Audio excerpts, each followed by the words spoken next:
beliau mendapatkan ujian. Karena kehidupan ini selalu dua, ada baik, ada buruk, ada tinggi, ada rendah, ada langit, ada bumi, ada juga nikmat dalam arti yang kita inginkan, tapi juga ada ujian. Ada rezeki yang benar-benar menambah kebahagiaan kita, tapi ada rezeki yang akan menjadikan ujian untuk kita semua. Alasannya karena nanti ada surga dan neraka. Karena nanti cuma ada dua, surga dan neraka, maka keadaan manusia hanya ada dua. Surat Az-Zariyat 49. Wa min kulli syai'in khalaqna zawjain. Segala sesuatu itu Allah tetapkan dua hal, dua keadaan yang bertolak belakang. Ada laki-laki, maka ada perempuan. Dahulu ada hitam, ada putih. Sekarang ada macam-macam. Tapi intinya dari beragam itu sebenarnya ada dua. Maka kita meneladani Nabi dalam rangka bagaimana Nabi dahulu mensikapi anugerah Allah yang sangat diinginkan oleh Nabi dan seluruh sahabat. Juga bagaimana Nabi bersikap terhadap segala sesuatu yang terjadi yang tidak diinginkan oleh Nabi atau oleh seluruh penduduk Madinah saat itu. Mudah-mudahan kita mampu meneladani dan mengamalkan semua tuntunan Nabi sehingga kita layak mendapatkan syafaat di yaumil akhir. Amin ya rabbal alamin. Kita awali bahasan kita dengan surat Hud ayat yang ke-6, di mana Allah Subhanahu wa taala menetapkan dan ketetapannya tidak bisa diganggu-gugat, bahwa rizki itu sifatnya terjamin. Dalam arti Allah lah yang menetapkan semua makhluk yang melata di bumi. Ada yang memaknainya dabbah itu manusia dan selain manusia. Yang penting yang melata, yang bernyawa. Yang melata dan bernyawa ada manusia, ada juga selain manusia. Bahkan beberapa ulama memahaminya dabbah itu adalah manusia, hewan, bangsa jin, tumbuh-tumbuhan. Karena mereka sangat membutuhkan rizki. Bumi tanpa ada air hujan, maka bumi akan tandus, akan kering. Kalau tandus kering, tidak bisa ditanam. Kalau tidak bisa ditanam, tidak ada rizki untuk hewan, tidak ada rizki untuk manusia. Itulah ketetapan Allah, di mana semua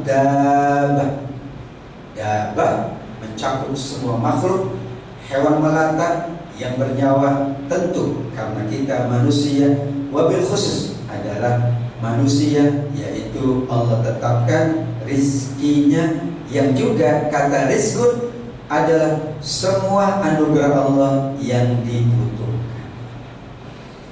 Kalau bumi membutuhkan air, berarti air itu rizki untuk bumi kita.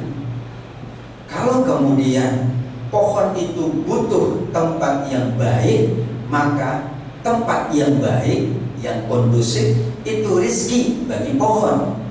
Karena kalau tidak, pohon tidak berbuah, pohon tidak menghasilkan. Kalau pohon tidak menghasilkan, maka manusia pun tidak mendapatkan rizki dari pohon-pohon yang merupakan makhluknya Allah. Bumi adalah sarana rizki. Makanya fil ardi wa ma min dabatin fil ardi, semua yang ada di atas bumi. Bumi membutuhkan rizki untuk memberikan rizki kepada kita manusia dan bangsa hewan. Ada rumput. Kalau rumput itu tidak berada di tempat yang bagus, rumput tidak akan tumbuh. Kalau rumput tidak tumbuh, hewan tidak dapat rezeki. Kalau hewan tidak dapat rezeki, kita tidak dapat rezeki dari hewan. karena hewannya tidak bisa kita sembelih, hewannya kita tidak bisa manfaatkan. Disitulah tepat saat kita dulu belajar di sekolah dasar, mungkin Bapak Ibu juga mengikuti, yaitu rantai makanan. Ya, siklus rantai makanan itu adalah rezeki. Sehingga saat kita memaknai rezeki, tidak hanya khusus untuk kita manusia, tapi kita ingat ada makhluk lain yang membutuhkan rezeki.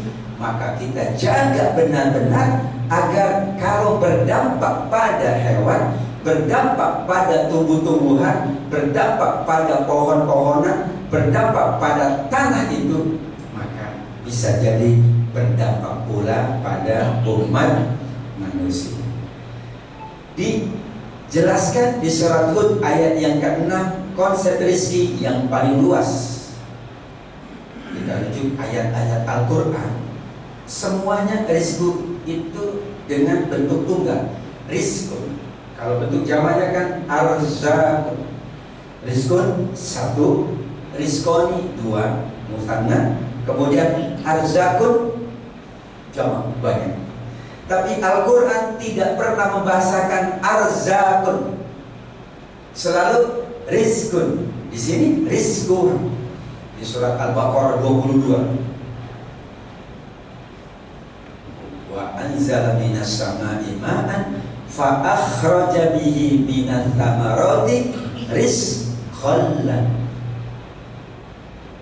Allah turunkan air dari langit dan Allah menyesuaikan kebutuhan makhluknya yang bernama bumi, tanah, menyesuaikan pula, disesuaikan pula dengan kebutuhan tumbuh-tumbuhan, tanaman. Dengan begitu maka akan mengeluarkan buah-buahan atau hasil dari tanaman, rizko yang menjadi rizki. Rizki untuk manusia, rizki untuk makhluk yang lain.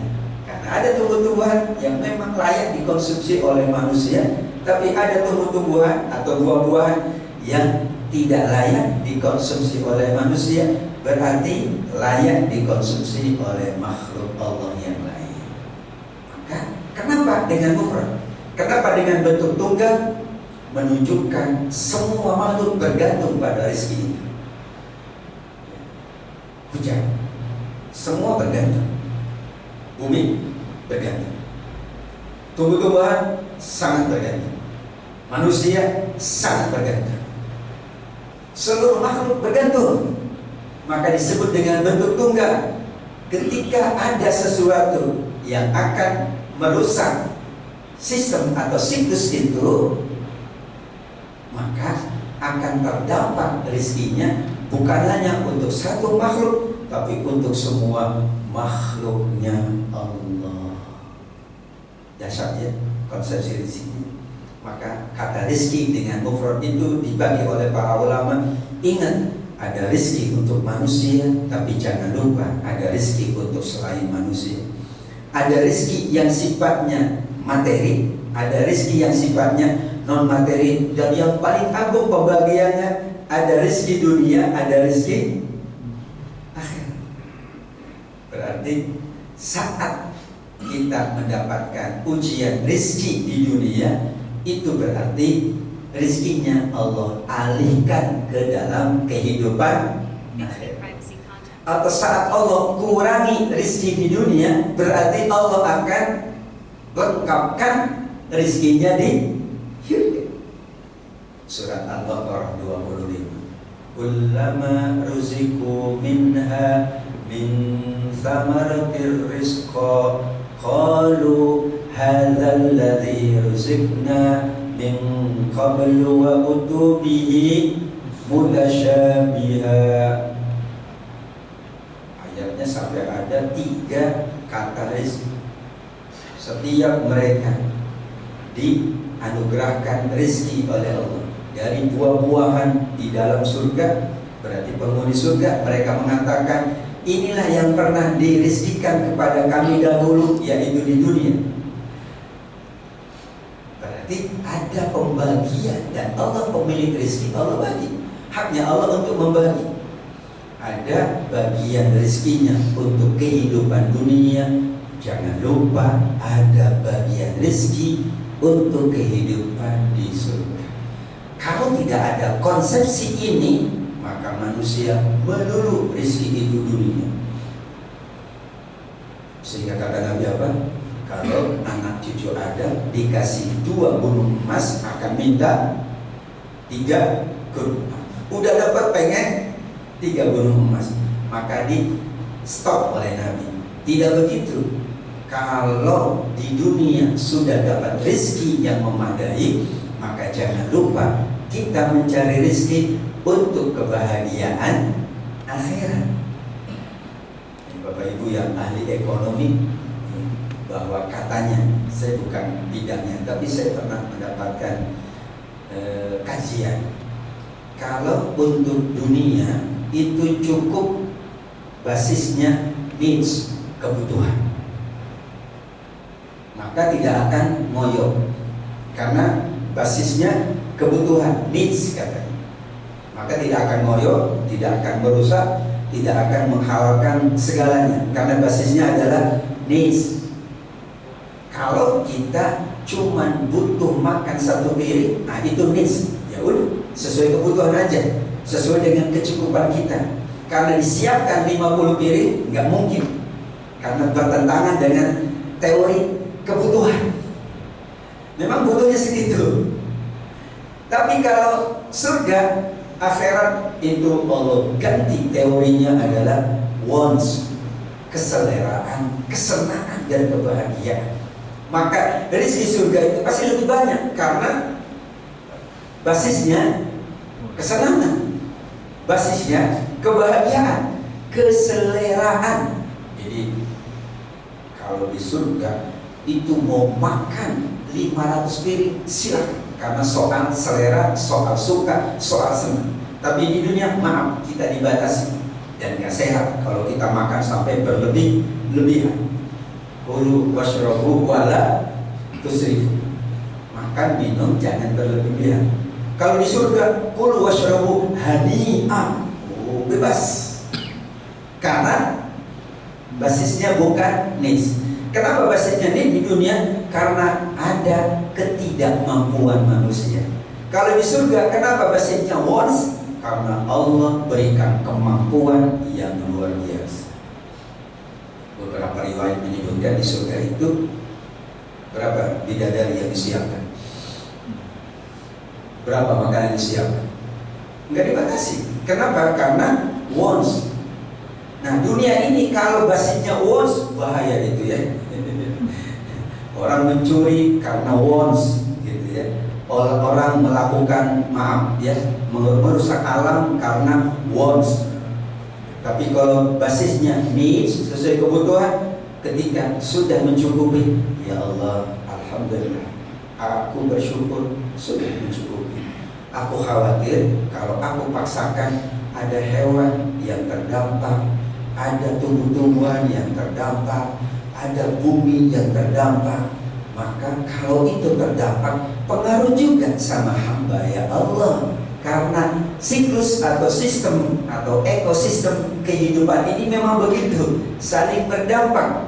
Maka disebutlah di surat Al-Anfal, wattaqu fitnatan la tusibanna alladzina zalamu minkum khashyah. Siapa yang terdampak? Semua, kata Allah. Itu ketetapan Allah. Kita nggak bisa.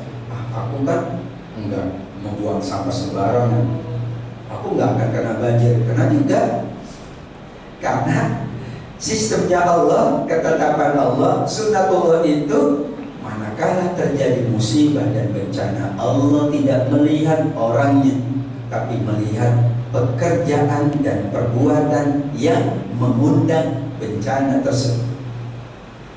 Zaharul fasadu fil barri wal bahri bima kasabat aydin nas, Ar-Rum 41. Telah nampak kerusakan di daratan dan di lautan karena perbuatan tangan manusia. Yang berbuat beberapa orang misalnya, tapi yang terdampak bukan hanya manusia, alam terdampak, pohon-pohonan terdampak, bumi terdampak, sehingga berdampak pada seluruh makhluknya Allah. Itulah konsep rezeki berdasarkan surat Hud ayat yang ke-6, Al-Baqarah ayat 25. Kalau kita disuruh milih rezeki dunia yang banyak atau milih rezeki di surga yang banyak, sekarang kita milihnya rezeki dunia yang banyak sekarang. Tapi kalau nanti kata Allah pasti akan milih rezeki di surga yang lebih banyak nanti tapi. Makanya banyak orang nyesel kan? Dikatakan di surat Al-Munafiqun ayat yang ke-9 ya. Ketika mereka meninggal dunia, laula akhartani ila ajalin qarib fa asaddaqa wa akum minas sholihin. Allah kasih dikit aja waktu aku hidup lagi. Mau ngapain? Aku akan bersedekah, aku menjadi orang-orang yang soleh, aku tidak berbuat yang merusak, aku tidak melakukan yang memperburuk, aku tidak akan melakukan yang merusak semua yang engkau tetapkan. Tapi kata Allah, tidak ada waktu lagi, sudah berakhir. Disitulah supaya konsep rezeki ini utuh, maka Allah ingatkan di berbagai ayat-ayat Al-Quran.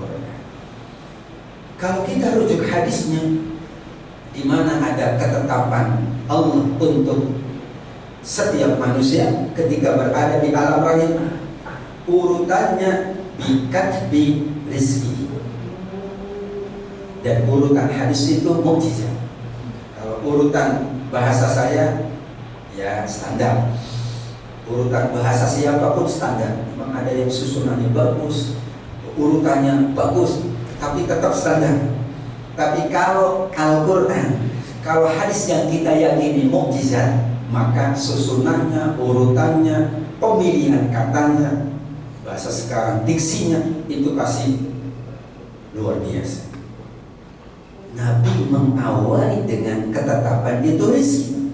Karena untuk panjang umur perlu rezeki, untuk amal perlu rezeki, untuk bahagia perlu rezeki. Jadi untuk tiga yang lain kan, rezeki, ajal, amal, sengsara atau bahagia, kuncinya di rezeki. Orang bahagia karena rezeki, orang panjang umur atau pendek umur karena rezeki. Orang bisa beramal, bisa beribadah, bisa bekerja karena rezeki. Coba Allah stop semua, nggak bisa. Kita sholat butuh rezeki, kita umroh jelas, kita berkeluarga jelas, kita bekerja jelas. Bahkan disebut di dalam hadis sahih Imam Al-Bukhari, orang tidak akan meninggal sampai disempurnakan rezekinya, hatta yastakmilu rizquhu. Jadi kalau rezekinya masih ada, nggak bakal meninggal. Ini konsep hadis muttafaqun alaih. Kenapa? Rezeki dulu yang Allah tetapkan, yang lain bergantung. Kehidupan kita bergantung sama rezeki. Pekerjaan kita, aktivitas kita, bahkan semua aktivitas makhluk bergantung sama rezeki. Hewan kalau kita tidak kasih makan, selesai. Ya, kambing nggak usah kita digembalain sama penggembala, tidak usah dikasih makanan yang bagus, selesai dia. Unta pun sama, bumi kita pun sama. Disitulah konsep yang sangat agung rezeki itu. Kenapa menjadi ketetapan pertama? Karena dampaknya amat sangat luar biasa. Semua makhluk bergantung rezeki. Untuk panjang umur bergantung rezeki, untuk beramal bergantung rezeki, untuk bahagia atau sebaliknya bergantung rezeki. Senyum awal bulan beda sama senyum akhir bulan, bergantung. Nanti rezeki itu tidak selalu harta ya, tapi tadi ada yang materi, ada yang non materi. Maka itulah yang kita pahami dari konsep rezeki yang sangat utuh, bahwa Allah sudah menjamin melalui ayatnya, juga menjamin melalui hadis Nabi Muhammad sallallahu alaihi wasallam. Kemudian Bapak Ibu yang dimuliakan oleh Allah Subhanahu wa taala, kita diingatkan dengan beberapa pintu rizki yang kita batasi 5 saja. Tetapi semua ayat yang menyebut kata rizki itu artinya kalau di dalam kamus Al-Ma'ani ma yuntafa'u bihi min mal, ta'am, ilmin, aw ghairah.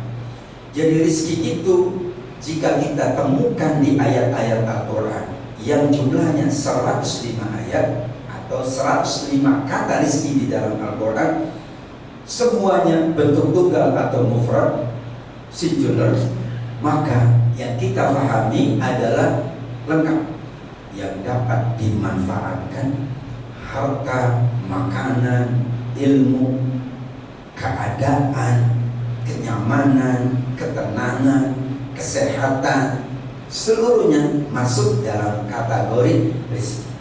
Ada yang memaknai berarti kalau tidak bermanfaat bukan rezeki. Jawabannya asalnya rezeki. Kenapa? Tidak ada yang Allah hadirkan di dalam kehidupan kita kecuali pasti bermanfaat. Maka rizki tepat, semua yang bermanfaat, yang dapat dimanfaatkan. Kenapa kemudian tidak dapat dimanfaatkan? Manusia itu yang menjadikannya tidak bermanfaat. Minum udah bagus-bagus minum, dikasih racun. Jadilah minum itu tidak rizki karena dikasih racun. Padahal air mineral itu bagus, karena itu rizki dari Allah. Tapi asalnya bermanfaat, manusia membuatnya tidak bermanfaat. Maka dikatakan asal semua rezeki bermanfaat, dan asal semua yang ada rezeki. Asal semua yang ada rezeki, asal rezeki itu bermanfaat. Namun manusia yang mengubahnya dari bermanfaat menjadi tidak bermanfaat. Bayangkan saudara-saudara kita kagum dengan ilmu, maka yang tadinya menurut kita sudah tidak bermanfaat bisa bermanfaat. Teori recycle dahsyat itu meyakinkan kita bahwa semua yang Allah hadirkan pasti bermanfaat. Kaleng sudah tidak bermanfaat kan? Sudah dibuang di tong sampah, tapi di recycle jadi sesuatu yang bermanfaat, bisa menghadirkan rezeki. Dari sampah diolah kemudian menjadi rezeki. Saya pernah diajak jalan-jalan ke Austria. Itu ada satu gedung mewah gedungnya. Kira itu gedung, maaf kalau mewah itu kan ya hotel gitu ya, gedung pertemuan atau wisata. Ternyata gedungnya gedung sampah. Nggak ada bau sedikit pun. Dahsyat ya. Jadi konsepnya itulah semua yang ada rezeki, dan semua rezeki pasti bermanfaat. Tinggal kita manusia memanfaatkannya, menambah kemanfaatannya, mengulang kemanfaatannya agar semuanya menjadi rezeki yang bermanfaat. Alasannya Allah mensifati dirinya dengan sebaik-baik pemberi rezeki. Warzuqna wa anta khairur raziqin. Allah mensifati dirinya maha pemberi rezeki yang baik. Kalau Allah mensifati dirinya sebaik-baik, maka tidak ada rezeki yang tidak baik. Gak mungkin Allah ngasih yang enggak. Berarti asal mau asal seluruh pemberian Allah itu baik. Lantas manusialah yang menjadikannya tidak baik.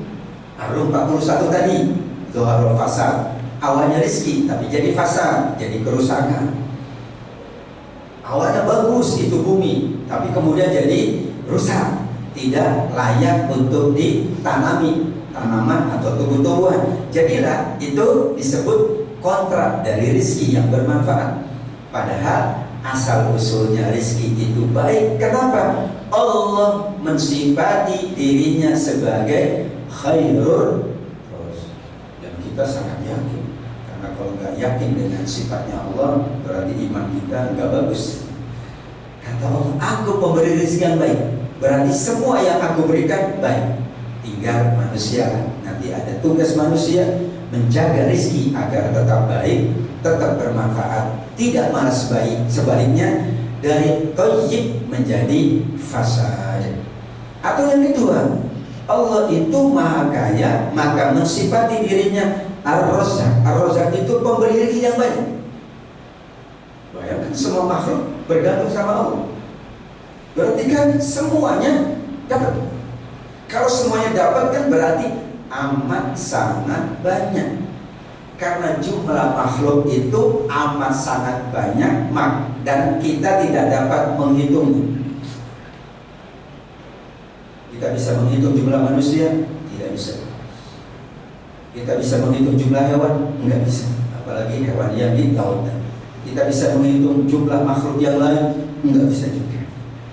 Karena Allah menjamin semuanya dapat, berarti Allah itu maha pemberi rezeki yang banyak. Karena yang harus diberikan oleh Allah banyak. Ini menarik. Kenapa ada konsep infak sedekah, konsep donasi?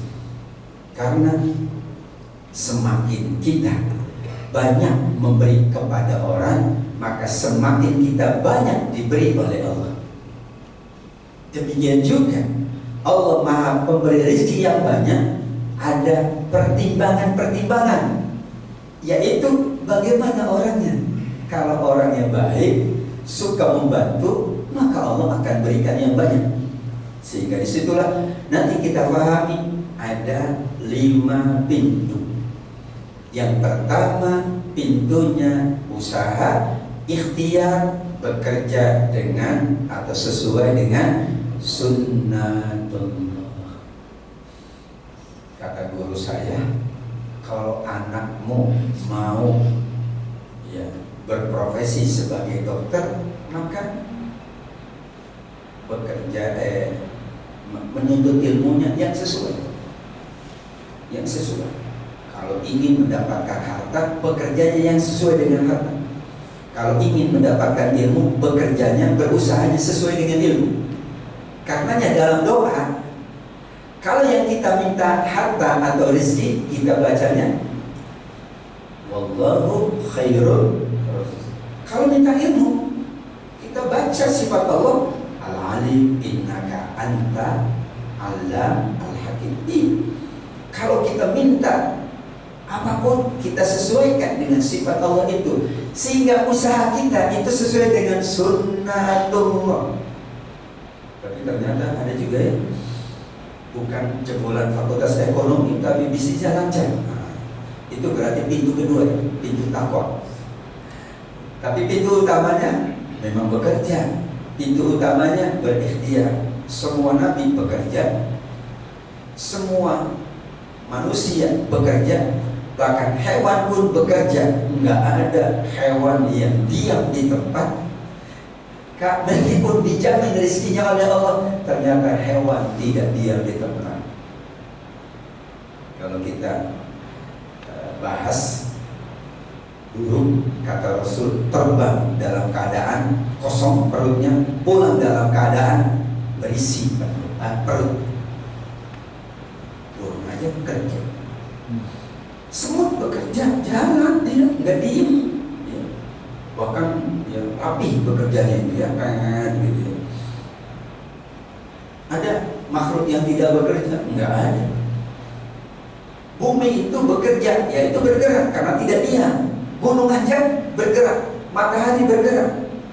Mereka yakin untuk mendapatkan rezeki Allah, maka dibutuhkan gerak, dibutuhkan kerja. Bagi manusia, usaha, ikhtiar, dan bekerja sesuai sunnatullah. Kalau sudah sholat ditunaikan bertebaran dan cari karunia Allah. Manusia dikhususin oleh Allah ya. Karena kemampuan bekerja manusia lebih tinggi dari kemampuan hewan, kemampuan yang lain. Tapi notabene hewan kecil apapun dimampukan oleh Allah untuk bekerja, meskipun mereka yakin bahwa rezeki sudah di tangan Allah. Pintu yang kedua adalah pintu yang disebut oleh Al-Quran dengan takwa. Wa may yattaqillah yaj'al lahu makhraja wa yarzuqhu min haitsu la yahtasib. Ada yang bertanya, kenapa enggak pintu pertama takwa, Ustaz?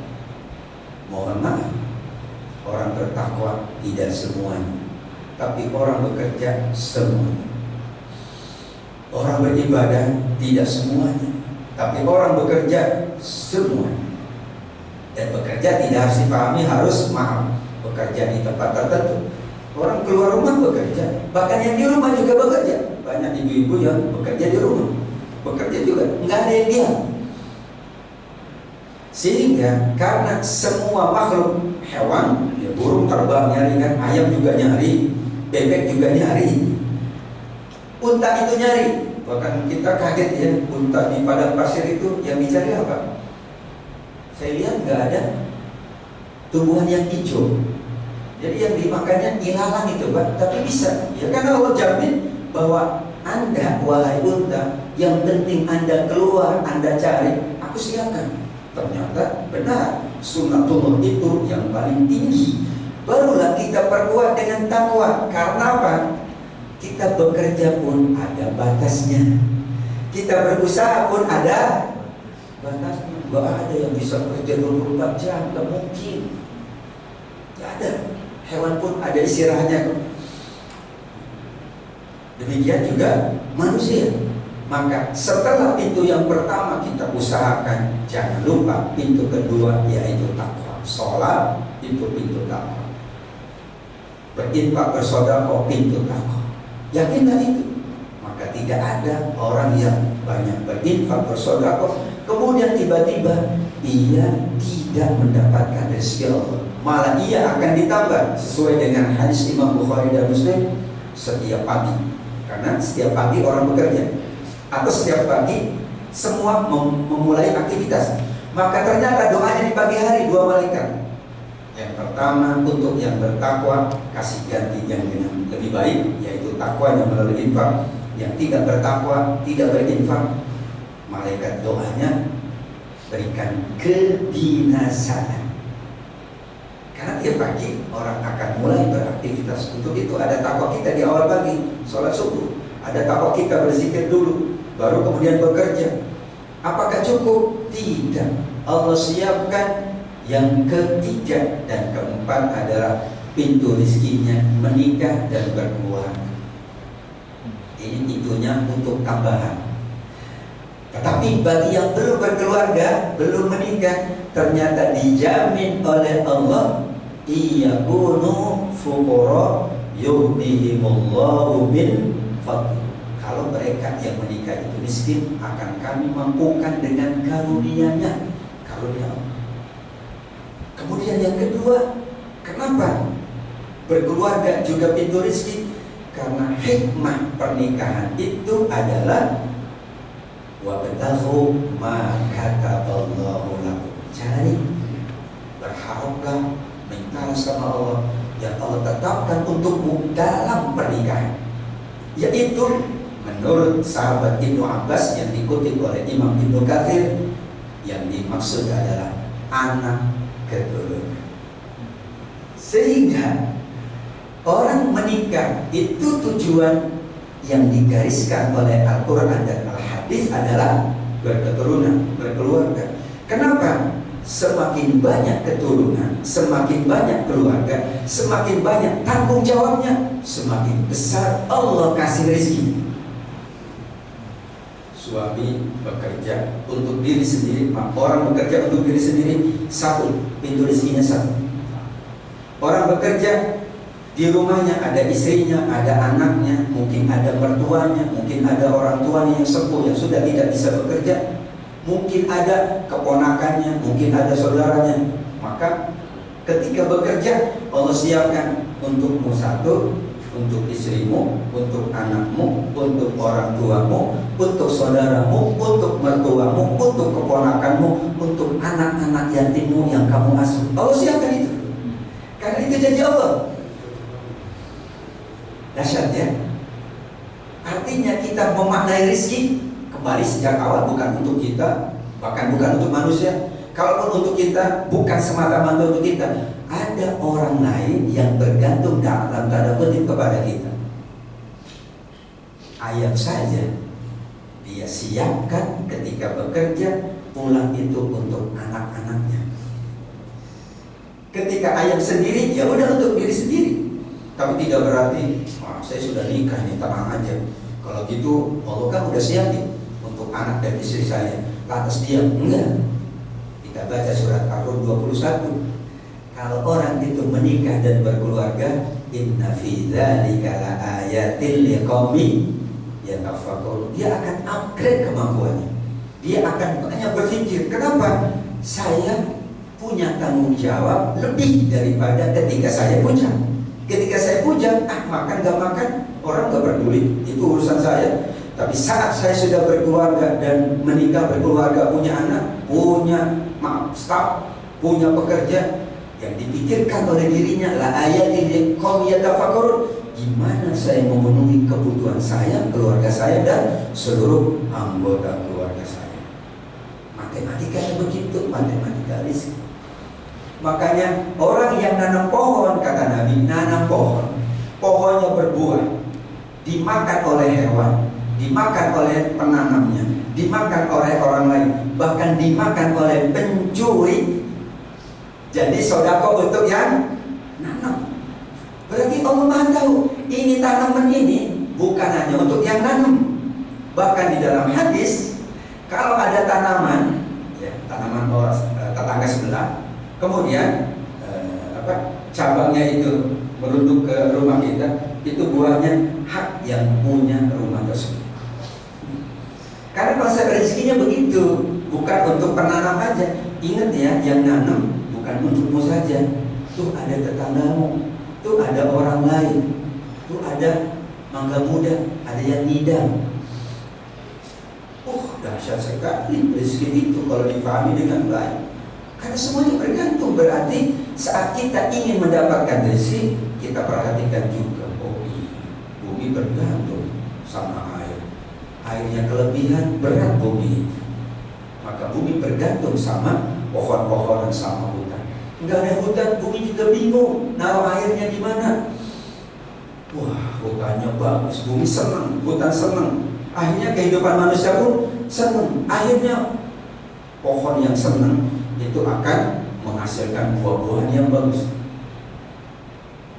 Ada penelitian dari Jepang ya, yang sempat ramai juga, sempat banyak dikaji, yaitu ternyata pohon itu jika kita rawat, kemudian kita siram dengan air, dan saat melakukan itu kita ucapkan ucapan yang baik, maka molekul-molekulnya itu akan mempengaruhi tumbuh-tumbuhan tersebut. Saya punya jemaah, dia juru kambing. Kambingnya ribuan Pak di Bogor, sapinya ribuan juga, termasuk stok juga.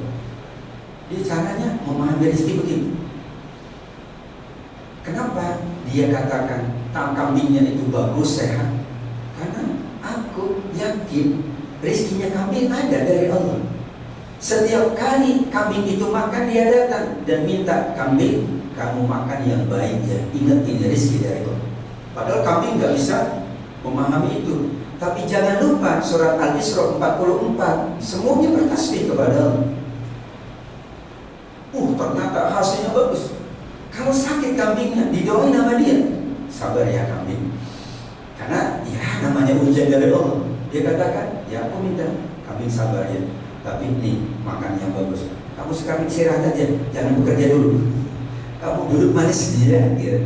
Disiapin rumput yang lebih bagus. Ternyata subhanallah, karena kan bergantung sama Allah. Tenang aja kata dia. Yang penting aku baik sama hewan. Saat baik sama hewan, hewan baik sama kita. Saat baik sama alam, alam baik sama kita. Itulah siklus atau sistem rezeki yang Allah siapkan untuk kehidupan semua yang ada di buminya Allah Subhanahu wa Ta'ala. Karena Allah larang manusia membunuh siapapun dengan alasan takut miskin. Karena umumnya orang melakukan itu khawatir soal rezeki. Wala taqtulu auladakum zidnahum khasyata imam. Kita baca ayatnya, nahnu narzuquhum wa iyyakum. Siapa yang Allah dahulukan? Mereka. Jangan engkau wahai para orang tua membunuh anak-anakmu karena takut miskin. Kami yang ngasih rezeki kepada mereka, anak-anak yang engkau khawatirkan baru kepada kalian. Pada konsep awalnya, pintu pertama bekerja. Anak-anak yang tidak bisa bekerja bukan karena mereka nggak mau bekerja. Anak-anak yang belum bertakwa bukan karena mereka tidak mau bertakwa, tapi mereka belum mampu bekerja, belum mampu juga bertakwa. Anak-anak yang belum balik, belum mampu dia. Meskipun dilatih, itu latihan saja. Karena mereka belum mampu, aku yang tanggung. Kata Allah kan itu.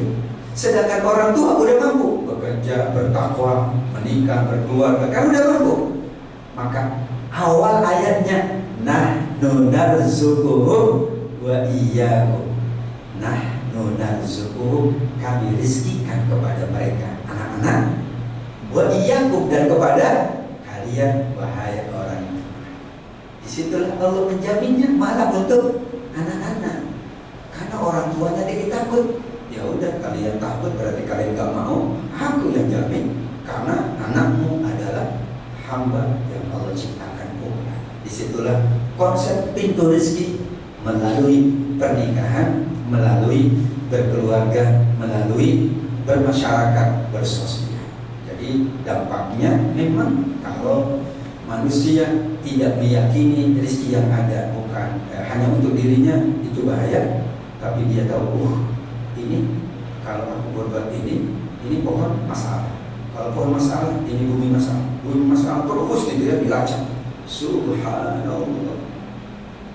Namanya juga rezeki, dan Allah memberi rezeki yang baik dan yang banyak.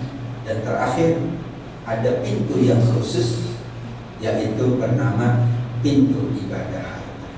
Alasan para ulama karena kebutuhan manusia khusus lebih besar kepada harta daripada yang lain. Bukan kebutuhan yang lain tidak ya, tapi lebih besar kebutuhan kita kepada harta. Sampai dikatakan kita dapat ilmu juga karena harta.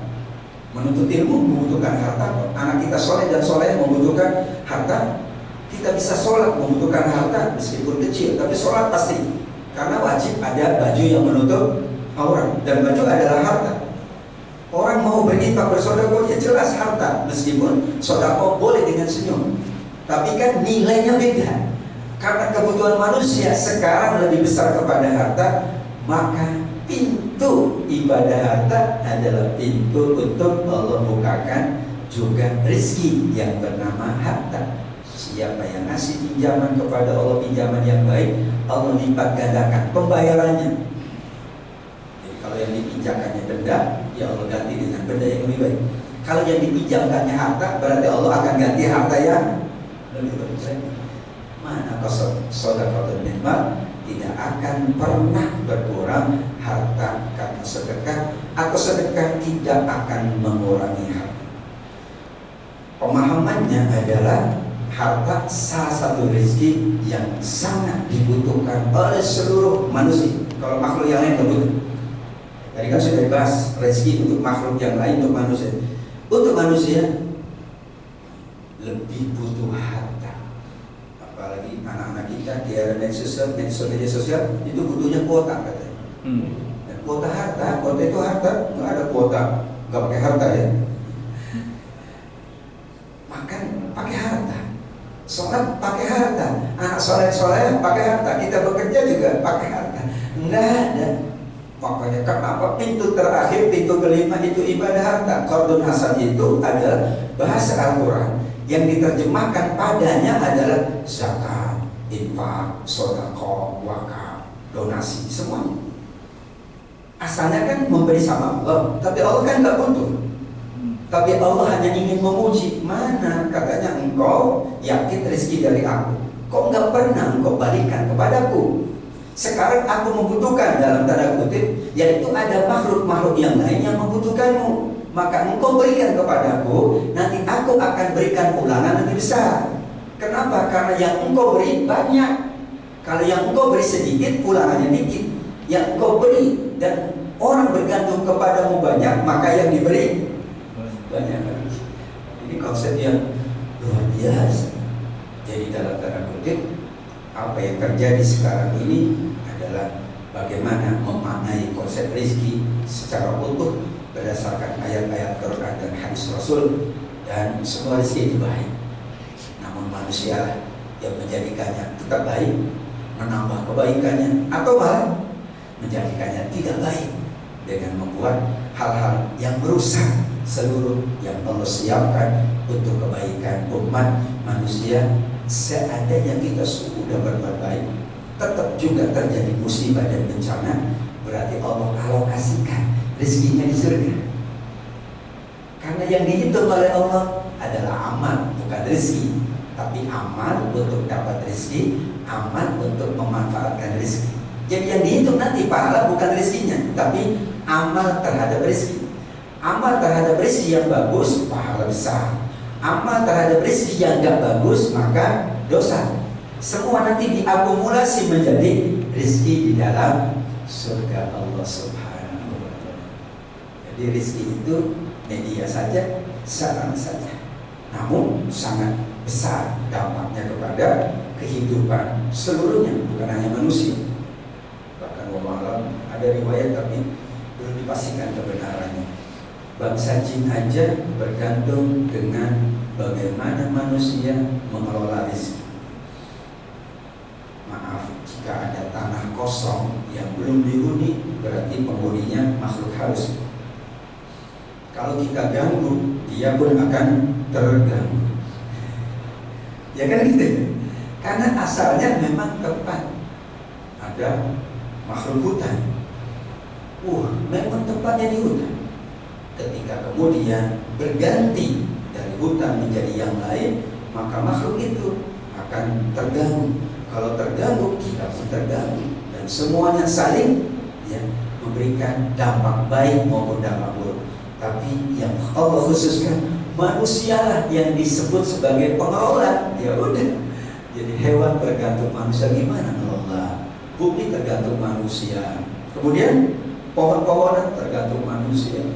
Seluruh yang ada kekayaan alam ini tergantung manusia. Karena manusia lah yang disebut sebagai khalifah fil ardi. Burung itu terganggu kalau manusia perilakunya gak bagus. Kenapa di depan Masjidil Haram, Masjid Nabawi burung itu aman? Karena tanah haram. Seandainya semua tanah itu haram, burung pada nyaman dia, karena gak boleh diganggu. Diburu aja gak boleh. Ya, tanah haram gak boleh. Penting pohon-pohonan gak boleh, maaf ya, matahari ranting gak boleh, tanah haram. Burung gak boleh diapa-apain. Makanya syukur kan? Syukur deh. Karena disitulah manusia itu sudah diberikan oleh Allah kemampuan, ilmu, wahyu, tuntunan, contoh. Karenanya disitulah pentingnya memahami konsep rezeki menurut Al-Quran. Bukan sekedar rezeki dalam harta, bukan sekedar rezeki dalam arti yang khusus, tapi rezeki yang memang dibutuhkan oleh semua makhluk. Tanpa rezeki tidak ada makhluk yang dapat hidup. Kutu aja nggak bisa hidup, nyamuk aja nggak bisa hidup. Maka manusia lah yang menyiapkan itu, karena manusia yang diberikan kemampuan lebih. Yang lain nggak bisa. Yang lain kita nyuruh semut, kamu jangan merusak, nggak ngerti. Tapi manusia lah yang mampu melakukan itu, sehingga manusia lah yang nanti akan berada di surga. Hewan tidak di surga. Hewan tidak ada yang masuk surga, karena nggak ada dosa, nggak ada pahala. Manusia ada dosa dan pahala, maka manusia disiapkan ada surga dan ada. Makanya banyak di Al-Quran tuh menjelang kematian mereka minta, ya Allah mendingan aku jadi apa? Debu aja. Ya laitani kuntu. Ada yang udah mendingan aku jadi buih saja. Kalau buih kan enggak. Iya. Disitulah pentingnya memahami rezeki, tentu merujuk ayat-ayat Al-Quran, hadis-hadisnya Nabi Muhammad SAW. Mudah-mudahan kita mampu menjalankan dan membuka 5 pintu itu. Dengan kita mendapatkan, maka kita juga menjaga dengan baik. Karena semua makhluk bergantung sama kita, manusia lebih khusus, kemudian kita manfaatkan untuk kebaikan, karena pulangannya bukan hanya rezeki dunia, tapi ada rezeki di dalam surga Allah yang disebut oleh Al-Quran serupa. Wa utubihi mutasyabiha. Wallahu a'lam bishawab. Demikian jamaah sekalian yang dimuliakan Allah, bahasan kita pada siang hari ini. Kita tutup majelis yang mulia ini dengan doa penutup majelis. Kemudian jika ada pertanyaan dipersilakan. Subhanakallahumma wa bihamdika asyhadu an la ilaha illa anta astaghfiruka wa atubu ilaik. Wassalamualaikum warahmatullahi wabarakatuh. Waalaikumsalam warahmatullahi wabarakatuh. Alhamdulillah, kajian kita tentang makna dan bidang rezeki sangat menarik sekali dan menginspirasi iman kita. Untuk itu kepada para bapak ibu yang mau menambahkan atau bertanya, kami persilakan.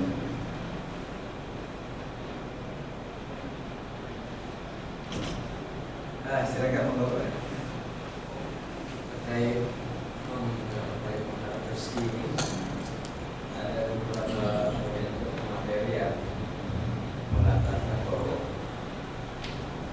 rezeki itu sudah ada, seperti ayat dikatakan bahwa adalah semua makhluk, bahkan kata hewan melata itu sudah dijamin rezekinya, berarti rezeki itu ada. Nah, yang kalau materi tadi bilang bahwa rezeki itu tidak dicari, tapi dijemput. Dari dua kata itu apa berbeda untuk memakainya? Sama-sama kadang dicari juga nggak ketemu, karena dijemput nggak ketemu juga. Tapi kemudian yang satu jemput ini ada keyakinan bahwa itu memang ada rezekinya, tinggal jemput.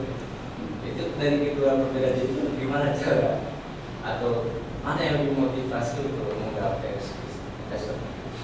Masya Allah, terima kasih ya Pak. Luar biasa pertanyaannya. Ada yang menyampaikan rezeki itu dicari, tapi ada yang menyampaikan rezeki itu mencari, dijemput. Kalau itu masih agak tidak bertolak belakang. Yang bertolak belakang itu ada rezeki itu nggak perlu dicari, nanti datang sendiri. Tapi tadi bagus. Rezeki itu apakah kita mencari atau kita menjemput?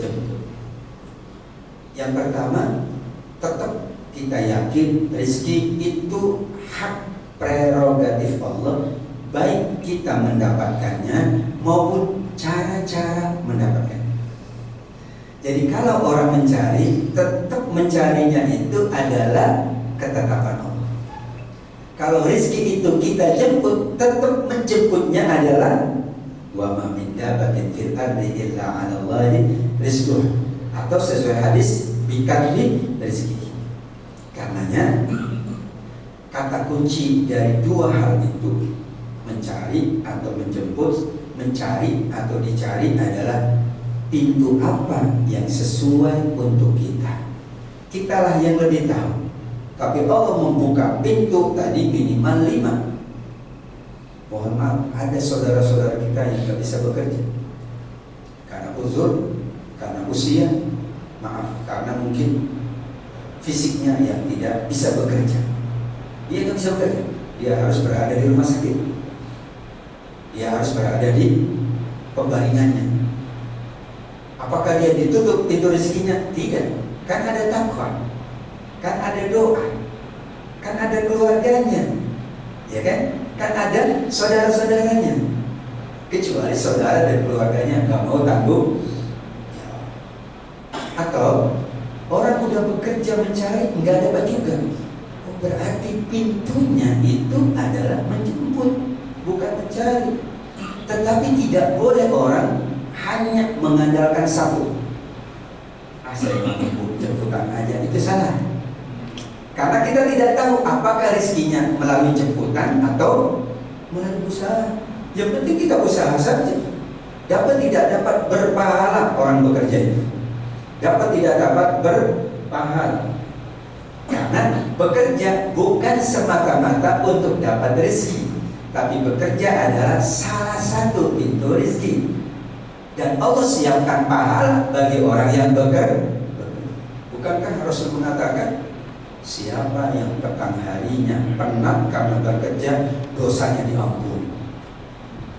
Nggak ada kaitan rezeki. Tapi kalau kita bicara rezeki akhirat, ampunan itu salah satu rezeki yang ada di akhirat. Karena kalau tidak dapat ampunan, tidak mungkin dapat surga. Syarat masuk surga harus sudah diampuni dosa-dosanya. Nah, bekerja mencari yang halal itu rezekinya, rezeki surga, karena mendapatkan ampunan. Jadi dua-duanya menjadi konsep rezeki yang bagus. Namun persoalannya kita tidak tahu nih yang mana. Kalau saya tahu, kayaknya rezeki saya di rumah, ya saya pulang ke rumah. Kalau Nabi tahu, Nabi nggak mungkin menggembala kambing, Nabi menggembala kambing. Bahkan yang dahsyat itu yang disebut oleh Nabi sebagai contoh itu Nabi Daud. Nabi Daud itu Bapak Ibu siapa? Raja, kaya raya, cukup dunia, dan beliau Nabi pasti cukup akhiratnya karena Nabi dijamin masuk surga. Tapi beliau membuat baju besi bukan untuk mencari rezeki saja. Kata beliau di surat Saba 13, ingin menjadi hamba Allah yang paling bersyukur. Oh, itu motivasinya. Jadi motivasi kerja ibadah, motivasi kerja amal, motivasi kerja silaturahim, mengamalkan ilmu, mendapat rezeki, menjemput rezeki. Motivasinya menjemput itu membutuhkan kos juga, menjemput membutuhkan baik sama orang yang akan kita kunjungi. Jadi juga masing-masing ada hal-hal yang kita kuatkan. Maka nawaitu kita untuk bekerja, sholat, beribadah, berinfak memang tidak boleh semata-mata untuk rezeki, tapi semata-mata untuk Allah. Di dalamnya ada jaminan Allah, rezeki, ampunan, persahabatan, pertemanan, mengamalkan ilmu, juga berbagai hal yang insya Allah kita dapatkan dari Allah Subhanahu wa Ta'ala. Demikian Pak, terima kasih. Apabila ada lagi yang lain, baik, ada yang lain yang mau bertanya? Mungkin terakhir ini, rezeki itu kan datangnya dari Allah Subhanahu wa Ta'ala dan sudah diatur oleh Allah Subhanahu wa Ta'ala. Tapi yang menjadi masalah adalah manusianya. Sehingga Rasul mengatakan bahwa seorang itu akan terhalang rezekinya karena disebabkan dosanya. Inna rajula la yuqalu rizqa bi dhanbi yusibuhu. Nah, yang maksud dengan dosa di sini kira-kira dosa seperti apa saja sehingga yang bisa menghalangi rezeki yang tadinya sampai pada kita tapi terhalang karena dosa yang kita lakukan. Barakallahu fiik. Ustaz Muhyiddin, dosa itu ada dosa dengan Allah dalam rangka hablum minallah, tapi ada dosa dengan manusia hablum minannas. Bahkan sekarang para ulama menambah hablum minal alam, dosa karena kita tidak baik dengan alam. Maka ada fikih lingkungan sekarang. Kenapa demikian? Karena dampak tadi bukan dosanya, dampaknya. Kalau kepada Allah, ya dampaknya kepada kita. Tutup pintu rezeki, Allah tutup pintu ampunan, Allah tutup pintu kemudahan. Tapi yang berat adalah kita berbuat dosa sama manusia. Untuk itu karena dosa kita kepada manusia tidak cukup mohon ampun sama Allah saja, harus minta maaf kepada manusia. Tidak cukup kalau kita berdosa dengan alam, melainkan setelah mohon ampun sama Allah kita juga memperbaiki lagi keadaan yang kita rusak dari alam itu. Jadilah dikatakan yang paling berat itu dosa dengan makhluk. Sehingga apa yang menghalangi rezeki tergantung. Kalau dosa, kalau yang menghalangi itu adalah kita pernah berdosa sama orang lain, maka kita berarti harus minta maaf dan dia memaafkan kita. Tapi kalau yang kita lakukan dosa itu adalah terkait dengan Allah, maka kita mohon ampun sama Allah. Karena semua dosa itu sesuai sabda Nabi akan menutup pintu rizki. Innallaha la yahrumu rizqa bidzambi yusibuhu. Dosanya diklasifikasi. Yang kedua, makna dari dosa itu ya soal rezeki itu soal dampak. Jadi kalau dampaknya kecil, ya sudah untuk diri sendiri aja. Yang berat itu kalau dosanya berdampak sama keluarga, berdampak sama sahabat dan saudara-saudara, itu berarti yang ditutup banyak. Satu orang yang ditutup, maka berapa banyak orang lain yang tertutupi oleh dosanya. Karena dosa yang berdampak. Misalnya dia buang sampah nih sembarangan, dosa itu. Kalau nggak dosa nggak disebut iman. Makanya kebersihan sebagian dari iman. Dan sekarang baru ada fatwa ini tentang menjaga lingkungan, termasuk buang sampah yang mengakibatkan banjir itu dosa. Baru fatwanya kemarin. Kenapa demikian? Karena ini dampaknya serius. Bukan hanya kepada pelaku, tetapi orang lain pun terdampak. Berarti kalau dihitung dosa, dia sudah buang, bikin orang lain susah, maka terus gitu ya. Nauzubillah. Tentu dosa sama Allah aja berat, apalagi ditambah lagi dosa dengan sesama manusia, apalagi dosa terkait dengan menjaga alam. Karena alam ini Allah cipta untuk seluruh makhluk, bukan hanya manusia. Bergantung padanya hewan, bergantung padanya tumbuh-tumbuhan, bergantung padanya makhluk-makhluk yang sangat banyak.